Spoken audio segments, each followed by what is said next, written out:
लिल-अजीब बिस्मिल्लाहिर्रहमानिर्रहीम। कहाँ लिखिएगा? बोर्ड में। बोर्ड के अंदर देखोगे, बोर्ड पे लिखना, ठीक है। क्या लिखा हुआ है ये? कौन कलमा लिखा हुआ है ये? तीसरा। और ये तर्जमा। किसका तर्जमा लिखा हुआ है? तीसरा कलमा का। अच्छा, सबसे पहले बताओ, वो सब चीज छोड़ दो, वो सबक है। ये कौन कलमा का नाम है? तैयब पहला। शहादत दूसरा। तमजीद तीसरा। तमजीद किस कलमा का नाम है? तीसरा। तीसरा। माना सही लिखा हुआ है। तैयब मतलब पाक। कहाँ पे इसमें पाक कौन लिखा हुआ है? सबसे किनारे। ये सबसे लास्ट में। वहीं बैठो ना, पूछ ले। बैठो। कौन? 1 नंबर, 2 नंबर, 3 नंबर? तीन नंबर। वहीं बैठ के बताओ। तीन नंबर। बैठिए वहीं। 3 नंबर। 3 नंबर, ठीक है। तो तैयब का मतलब पाक।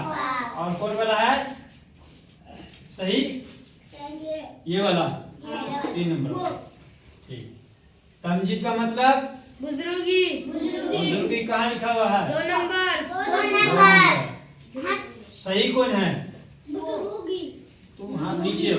अब बोलो वहां से, क्या नंबर पर लिखा हुआ बुजुर्गी? 2 नंबर। 2 नंबर। ये लास्ट वाला बोल रहा, देखो लास्ट वाला पाक लिखा हुआ, इसीलिए ना बोले हाथ पर। हाँ 2 नंबर। आगू वाला 2 नंबर। 2 नंबर। हाँ, शहादत का गवाही। गवाही कहाँ लिखा हुआ है? 1 नंबर। 1 नंबर।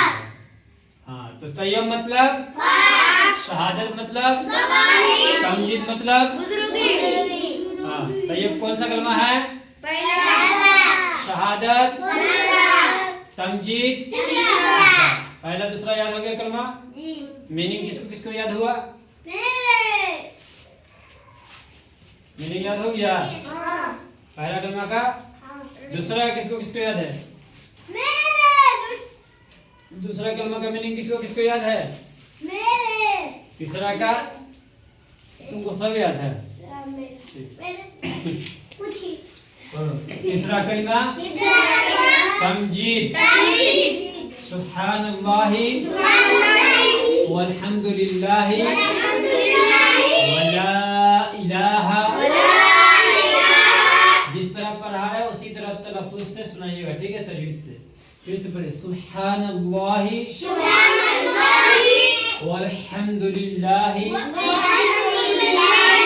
वला इलाहा इल्लल्लाहु वल्लाहु अकबर वला हौला वला कुव्वता। आप निकालिए। वला कुव्वता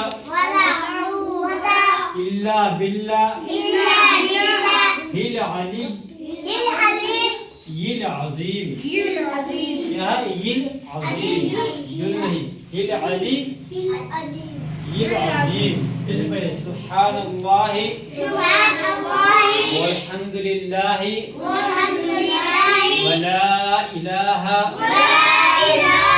इल्लल्लाहु वल्लाहु अकबर वला हौला वला कुव्वता इल्ला बिल्लाह हिल अली यिल अज़ीम। अच्छा, ये मीनिंग जो लिखा हुआ है पूरा कलमा का लिखा हुआ है आधा का? पूरा पूरा का लिखा हुआ है? आधा। पक्का? पूरा का। कौन कौन मान रहा है कि आधा का लिखा हुआ है? हाथ उठाओ। और हम पूरा का बोले सबसे पहले। पूरा का कौन कौन मान रहा है? हम।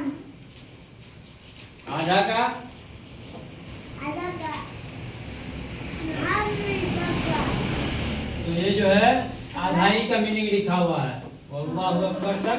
अल्लाहु अकबर। हाँ, और यानी अल्लाहु अकबर का मतलब और अल्लाहु अकबर का मतलब क्या हुआ? पहले बोले और अल्लाह सबसे अल्लाह बड़ा। और हाँ, अल्लाहु अकबर, अल्लाह सबसे बड़ा है। वाह का मतलब और, वल्लाहु अकबर, अल्लाह और अल्लाह सबसे चलिए मीनिंग पढ़िए। सुब्हानल्लाहि वल्हम्दुलिल्लाहि ला इलाहा इल्लल्लाहु वल्लाहु अकबर। ये आधा हुआ, ठीक है। अब बाकी आधा ये है। आधा इसलिए दिए हैं कि याद हो जाए, ठीक है। याद हो जाएगा ना? तो चलिए मीनिंग पढ़िए। अल्लाह की जात पाक है। बीच में डैश लगा के हर ऐब से। हाँ। अल्लाह की जात पाक है। इस चीज से, हर ऐब से। न उसका बाप है, न बेटा है, न बेटी है, न वो खाता है, न पीता है, न सोता है। वो हर ऐब से पाक है, हर एक चीज से। न उसे नींद आती है, ठीक है। अल्लाह की जात पाक है। इस चीज से, हर ऐब से पाक है। उसे किसी चीज की जरूरत नहीं है। और तमाम तारीफें अल्लाह ही के लिए है। हमने सुना है, सजदा है, रुकू है, जो भी चीज हम लोग करते हैं नमाज में, या फिर सजदा खास करके, यानी हमदो सना जितनी हमदो सना है, सबसे पहले और सबसे ज्यादा किसके लिए है? सबसे पहले अल्लाह के लिए, ठीक है। और नमाज सिर्फ अल्लाह के लिए, ठीक है। हाँ, सजदा सिर्फ अल्लाह के लिए, ठीक है। उसमें किसी को शरीक ठहराना बहुत बड़ा गुनाह है। हम मुशरिक हो जाएंगे। किसी को अगर शरीक ठहराते हैं तो क्या होगा? मुशरिक हो जाएंगे। अल्लाह के सिवा कोई भी इबादत के लायक नहीं। पढ़ चुके ना, इसमें भी आएगा। अल्लाह के सिवा कोई माबूद नहीं पढ़े।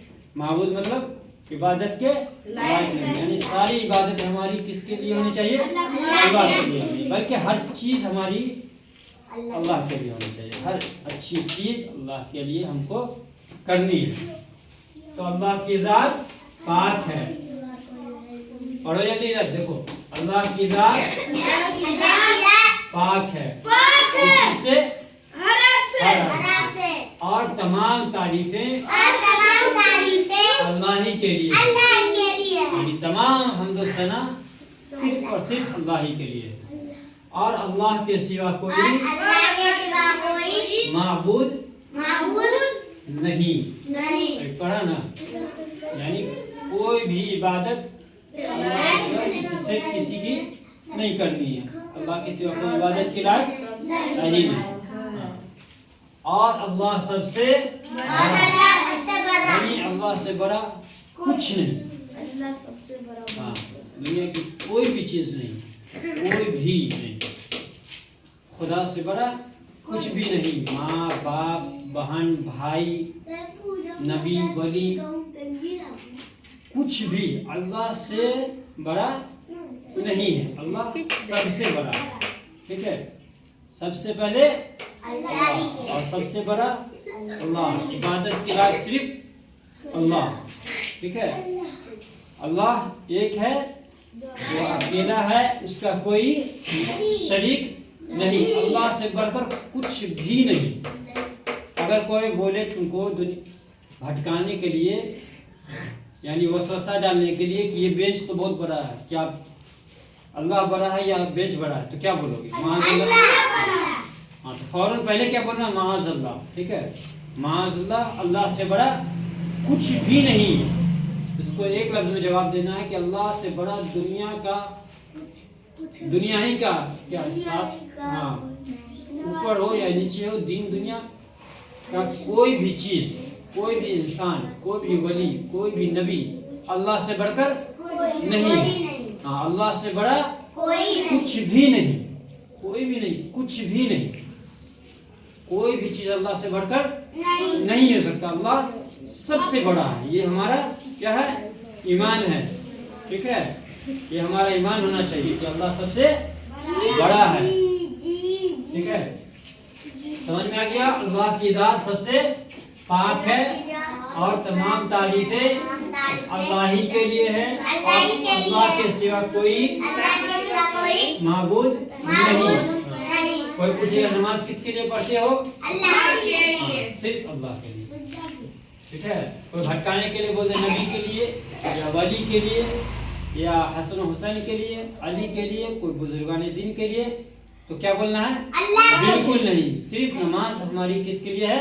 अल्लाह के लिए है, ठीक है। उसमें हम दुरूद भी पढ़ते हैं, अगर हुजूर पर दुरूद भी पढ़ते हैं, अपने नबी पर दुरूद भी पढ़ते हैं, तो वो भी अल्लाह ही के लिए पढ़ते हैं, ताकि हमारे नबी खुश होंगे और नबी की खुशी में अल्लाह की खुशी है।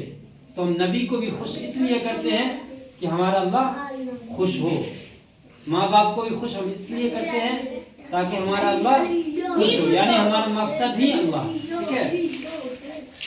तो अल्लाह के सिवा कोई माबूद नहीं, ठीक है। हमारी हर एक चीज अल्लाह के लिए। समझ में आ गया? बता मैंने पढ़ा दे। अल्लाह की रात पाक है किस चीज से? हर ऐब से, और तमाम तारीफें अल्लाह ही के लिए है। तमाम हम्द सना सिर्फ अल्लाह के लिए, और अल्लाह के सिवा कोई माबूद नहीं, यानी कोई भी इबादत के लायक नहीं। अल्लाह के सिवा कोई भी इबादत के लायक नहीं, और अल्लाह सबसे बड़ा है, हर चीज से, हर अल्लाह सबसे बड़ा है। समझ में आ गया? इसका मतलब समझ में आ गया? पहला कलमा का नाम बताओ। दूसरा कलमा का नाम, तीसरा कलमा का नाम, तैयब मतलब, शहादत मतलब, तमजीद मतलब, ठीक है। आज का सबक खत्म होता है, फिर दूसरा दिन इसके आगे का पढ़ाएंगे, ठीक है। यानी आधा जो बच गया कलमा का मीनिंग वो तीसरा पढ़ाएंगे, ठीक है।